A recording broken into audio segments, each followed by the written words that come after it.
पालघर जिल्ह्यात सध्या वाढत्या तापमानामुळे डोंगराळ भागात लागणाऱ्या आगींचे प्रमाण दिवसेंदिवस वाढत असून वन संपदेवर मोठा धोका निर्माण झाला आहे। या आगींमुळे वृक्ष संपदा जळून खाक होण्यासोबतच वन्यजीवांचेही मोठे नुकसान होण्याची शक्यता निर्माण होत आहे। 19 मार्चला रात्री सुमारे 11:30 वाजण्याच्या सुमारास मस्तानाका सावरखंड परिसरातील डोंगराला आग लागण्याची घटना घडली। या आगीची माहिती न्यूज पोलीस रिपोर्टरचे संपादक असलम खान यांनी तत्काळ वन विभागाला दूरध्वनीद्वारे कळवली।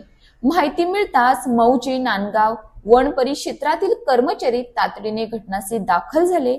वन विभागाच्या कर्मचाऱ्यांनी कोणताही विलंब न करता आणि स्वतःच्या जीवाची पर्वा न करता रात्रीच्या अंधारातच आग विझवण्याचे काम हाती घेतले। झाडांच्या ओल्या फांद्यांचा वापर करून त्यांनी अथक प्रयत्न केले आणि सुमारे 1:30 वाजेपर्यंत आग पूर्णपणे आटोक्यात आणली। त्यांच्या तत्परतेमुळे मोठ्या प्रमाणावर होणारे नुकसान टळले असून अनेक वृक्ष आणि वनसंपदा वाचवण्यात यश आले। या मोहिमेत स्थानिक ग्रामस्थांनीही सक्रिय सहभाग घेत वन विभागाला मोलाची साथ दिली। यानंतर 20 मार्चला सकाळी सुमारे 11 वाजता जव्हार फाटा येथील मंदिराजवळ पुन्हा आग लागल्याची माहिती समोर आली।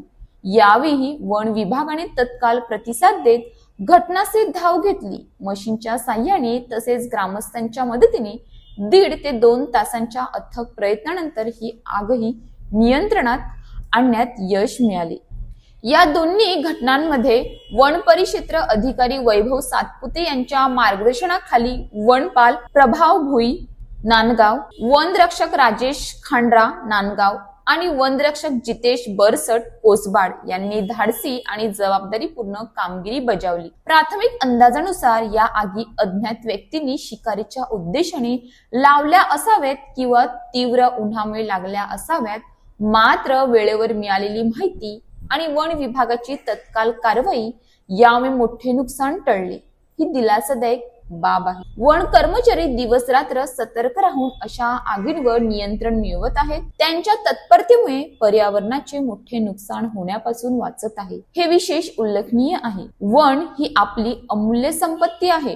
डोंगराळ भागात किंवा जंगल परिसरात कोणतीही जाणीवपूर्वक आग लावू नये, तसेच आग लागल्यास तत्काळ वन विभागाला माहिती देणे ही प्रत्येक नागरिकाची जबाबदारी आहे। पर्यावरणाचे संरक्षण हे आपल्या सर्वांच्या सहभागातूनच शक्य आहे।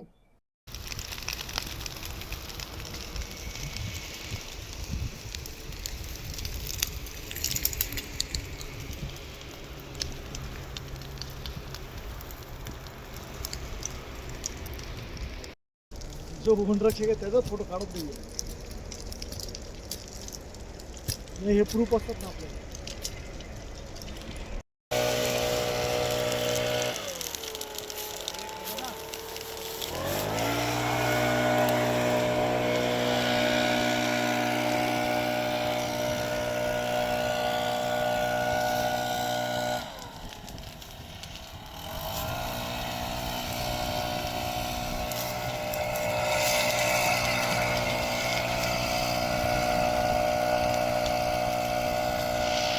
अशाच ताज्या बातम्यांसाठी आमच्या न्यूज पोलीस रिपोर्टर चॅनलला लगेच सबस्क्राईब करा आणि बेल आयकॉन दाबायला विसरू नका।